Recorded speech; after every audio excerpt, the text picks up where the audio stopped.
Alam niyo ba, ang State of the Nation Address o SONA ay taunang talumpati ng Pangulo ng Pilipinas sa harap ng magkasanib na sesyon ng Kongreso. Itinakda ito ng 1987 Constitution at karaniwang ginaganap tuwing ika-4 na Lunes ng Hulyo sa Session Hall ng Batasang Pambansa sa Quezon City.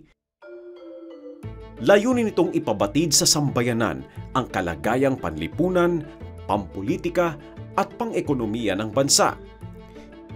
Dito rin inilalatag ng Pangulo ang mga natapos ng pamahalaan, pati na ang mga proyektong isinusulong para sa mga susunod na taon.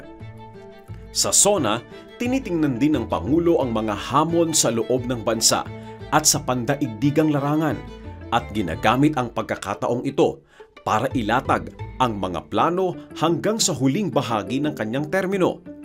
Higit pa sa isang obligasyong nakasaad sa saligang batas, ang SONA ay okasyong pampulitika na sinusubaybayan ng buong bansa sa radyo, telebisyon at social media.